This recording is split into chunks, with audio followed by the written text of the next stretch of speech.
Why are the Israeli and United States governments so close? Welcome to Foreign Policy with Dan, where we look at global events and geopolitics, and we talk about how these foreign policy things impact us here in the United States and why you should care. The alliance between these two countries is built not just on a strategic interest, but also influenced by really powerful political forces that we should talk about. But let's start from the beginning. So Britain gained control of Palestine following World War I and the defeat of the Ottoman Empire.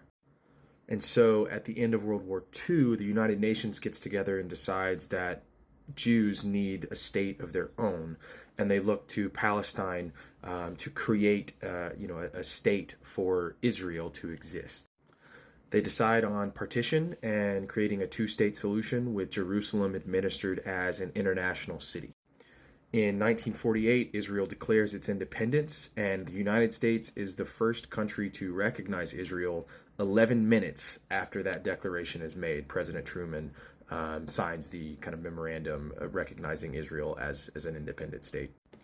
And throughout all this time, you have a lot of Jewish American political advocacy.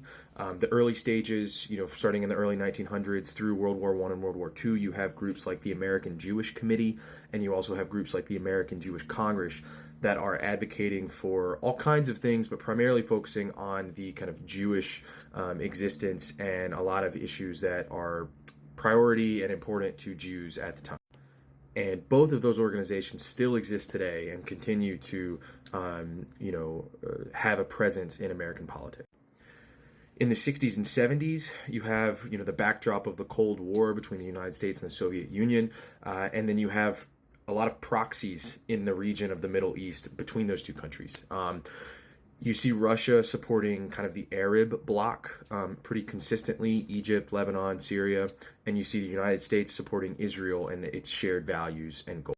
One of the major events is the Six-Day War in 1967. You have Israel fighting Egypt, Syria, and Lebanon. And interestingly enough, Israel does a preemptive strike on Egypt and on their kind of air force and their capabilities to control their own skies. Very similar to the language used that Israel used in this attack on Iran, and that really allows Israel to get air superiority immediately, kind of in this fight. So it worked for them.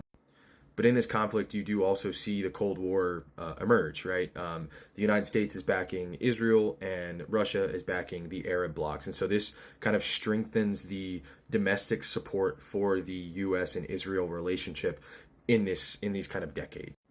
Eventually, in the late 70s, the United States helps broker peace between Egypt and Israel over very lengthy discussions that are known as the Camp David Accords, if you've ever heard of them. This is a picture of President Jimmy Carter with the leader of Egypt and Israel at the time. And throughout the 80s and 90s, you see two things. The rise of AIPAC. AIPAC is the American Israel Public Affairs Committee, and we'll talk a little bit more about them in a second. But you also see the rise of kind of Israel as a really major non-NATO ally for the United States. But throughout the 80s and 90s, you really see AIPAC's rise to kind of this massive lobbying and advocacy and money, backer in U.S. politics. They're lobbying for aid packages, for arms deals, for legislation that's really favorable to Israel. They are backing Democrats, Republicans, independents, all alike, who have their shared interests at heart, and also really want the money from Israel. And you end up with this kind of melting pot of the very pro-Israel ideas from the Cold War, right? And that bleeds into the 80s and the 90s, even after the Soviet Union falls. And then you have kind of this massive support financially from Israel to ensure that there is just bipartisan support for Israel, kind of regardless of what's going on. And then, you have the early 2000s, right? 9/11 happens, and the United States is way, way more active in the Middle East, both diplomatically, militarily, economically, right? And so Israel is a major key ally for the United States in this region. they're working with the United States on counterterrorism, on defense, logistics, all kinds of stuff. They're helping broker relationships that the United States needs in the area, and so that really strengthens the ties between the two governments, kind of in this really rocky era of kind of American politics in the Middle East. And then kind of in the 2010s, right, you have the Iran nuclear deal that has happened, and Israel was lobbying against that pretty heavily and trying to kind of shape it for their own interests. You also having them pressure lawmakers to, pull us from that deal. And then you have the first Trump administration. And you can pretty immediately see the impacts of AIPAC and their donations and lobbying on some of the Trump administration policy. The big two are the initial move of the U.S. embassy from Tel Aviv to Jerusalem, and also recognizing Israeli sovereignty over Golan Heights. Both of those acts are very, very unpopular with the Arab countries and with Arab people in the region. And were very obviously extremely pro-Israel moves that were made by the Trump administration. And so now we're at today, right? We're at the last few years with everything that's happened, and kind of public sentiment, both in the United States and around the world, is really kind of moving towards an anti-Israel state, which it has not been globally, really ever.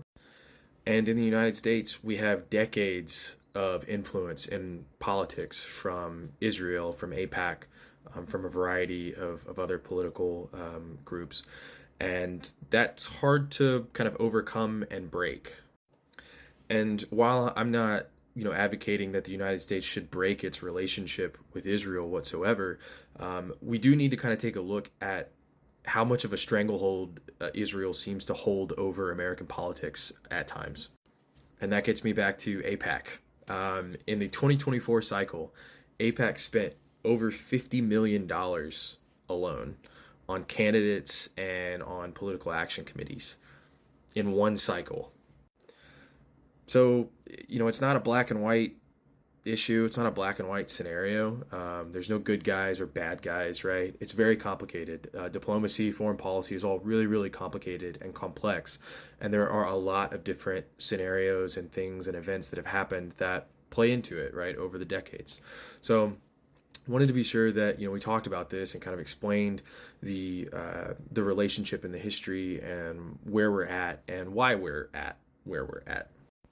So thanks for listening. Hope you learned something, and if you have any other topics that you're interested in, please drop a comment and let me know.